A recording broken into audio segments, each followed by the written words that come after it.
Right now, there are more mobile phones on this planet than there are human beings. Think about that for just one moment. Over 8 billion active mobile phone subscriptions in a world of 8 billion people.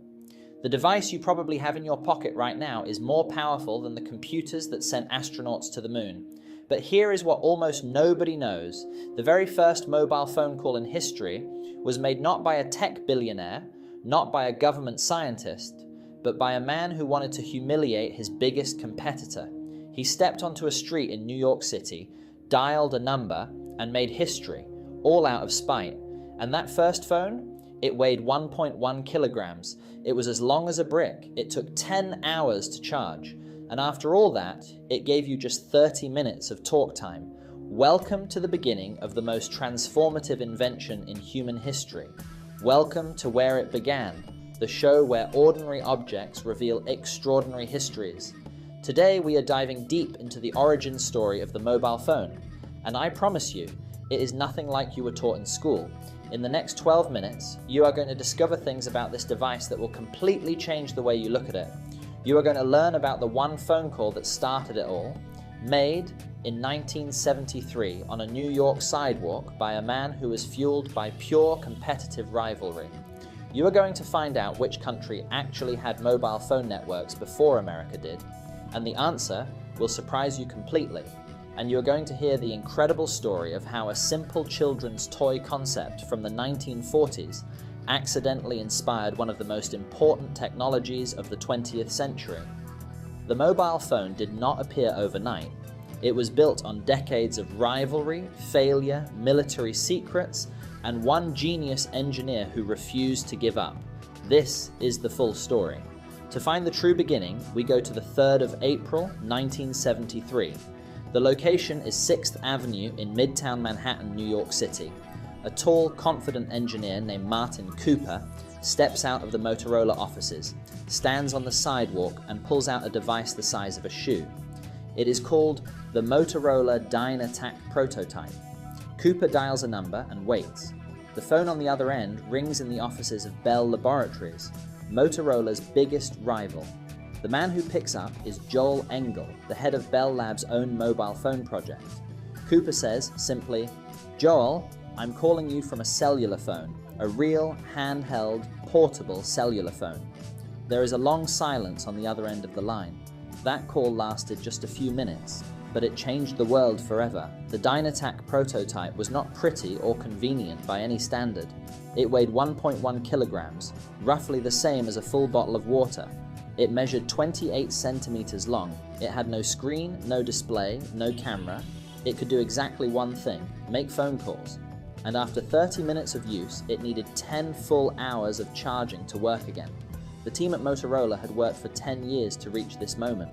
Cooper had led a team of around 50 engineers who spent nearly $1 million in development costs just to build that single prototype. The idea they were chasing was simple but revolutionary.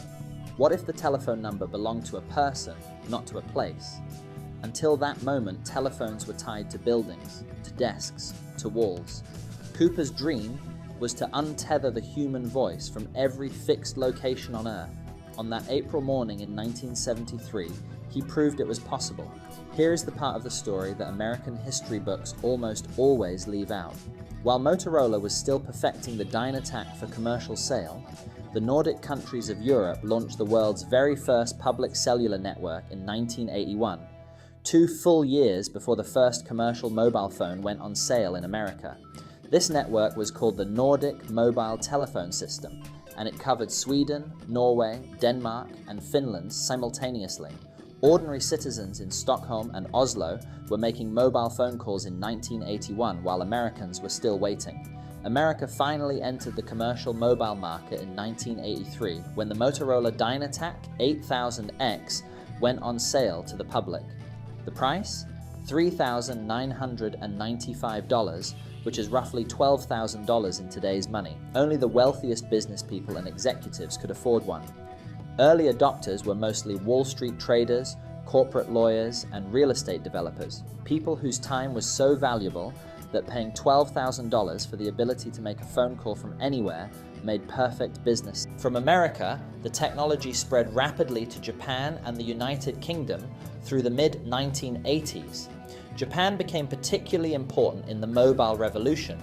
Japanese manufacturers like NEC, Panasonic, and Fujitsu pushed miniaturization harder than anyone else in the world. By the early 1990s, Japanese mobile phones were already noticeably smaller, lighter, and more feature-rich than anything available in Europe or America.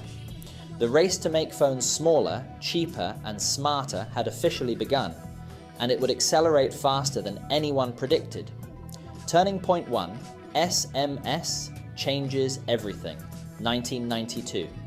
On the 3rd of December, 1992, a 22-year-old British engineer named Neil Papworth sat at a computer terminal and typed 15 characters into a keyboard. He hit send. On the other end, a Vodafone executive named Richard Jarvis received the world's very first SMS text message on his mobile phone. The message read simply, "Merry Christmas." Neither man fully understood what they had just unleashed upon the world. Within a decade, human beings were sending over 1 trillion text messages every single year. More words typed in text messages annually than in all the books ever written in human history combined. Turning point 2, Nokia takes over the planet, 1998. In 1998, a Finnish company from the middle of nowhere, a small city called Espoo in Finland, became the largest mobile phone manufacturer on Earth.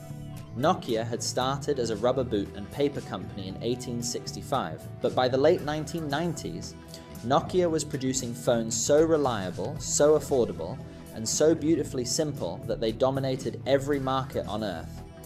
The Nokia 3310, released in the year 2000, became the best-selling mobile phone of all time, with over 126 million units sold. It was so durable that people genuinely used it as a hammer in emergencies. The phone that conquered the world was built in a country with a population of just 5 million people. Turning point 3, Steve Jobs reinvents everything, 2007.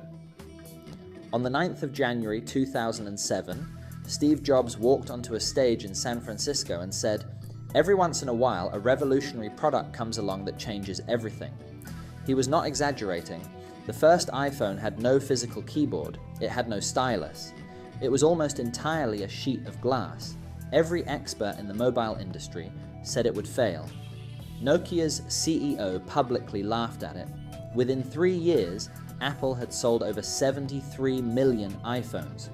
Within a decade, Nokia, the company that had dominated the entire world, filed for bankruptcy in its mobile division. One product, one stage, one moment that split the entire history of mobile phones into before and after.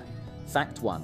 The technology inside your mobile phone was originally developed for military use during World War II. A concept called frequency hopping, where radio signals jump between frequencies rapidly to avoid interception, was invented by the Hollywood actress Hedy Lamarr and composer George Antheil in 1942. They patented it to help Allied torpedoes avoid Nazi jamming. That exact same technology became the foundation of modern Bluetooth and Wi-Fi, the wireless systems your phone uses every single second of every day. Fact 2.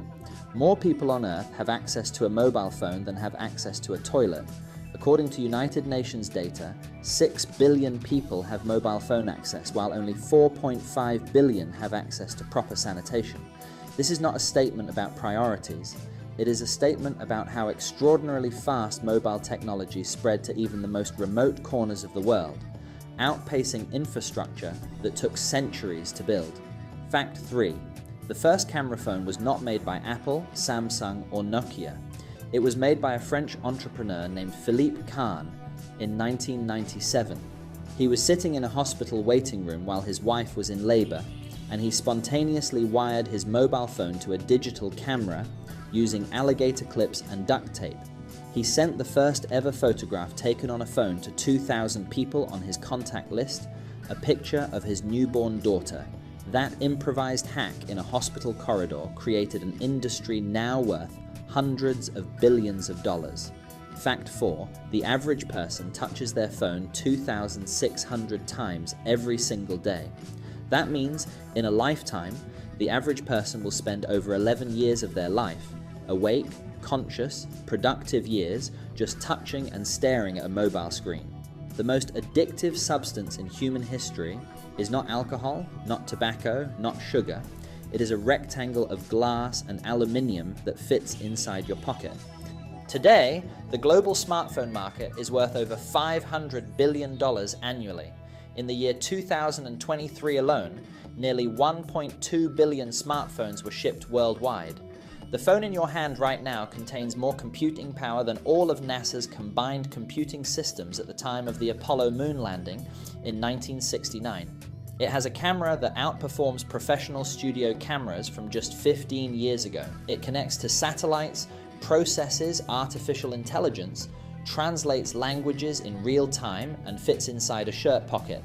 The cutting edge of mobile technology right now is folding screens, satellite connectivity for regular consumers, and on-device artificial intelligence that processes everything locally without needing the internet. Samsung, Huawei, and Google are all racing to perfect the foldable phone that unfolds into a full tablet. Apple has filed patents for phones with no ports at all, entirely wireless, entirely sealed, entirely seamless glass on every surface. In 50 years, the mobile phone as we know it today may not exist at all. Researchers at major technology companies are already working on implantable neural interfaces, microscopic devices that would allow humans to communicate, search, and connect purely through thought. The journey that began with a 1-kilogram brick on a New York sidewalk in 1973 may end with a device so small, so integrated into the human body, that you will never need to reach into your pocket again.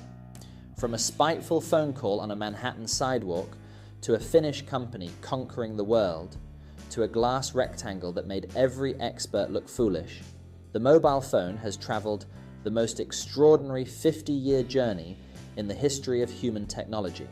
It began as a luxury for the wealthy few and became the one object that now connects more human beings than any invention ever created. And it all started because one man wanted to win an argument with his rival. Here is the question I want you to answer in the comments. If you could only keep one app on your phone and delete everything else, which single app would you keep and why? I genuinely read every single comment, and this one I really want to know. If this video gave you something to think about, please hit like and subscribe. We are building something special here at Where It Began, and next week we are uncovering the surprisingly ancient and deeply human origin story of something sitting on your desk or in your bag right now, the pencil. See you there.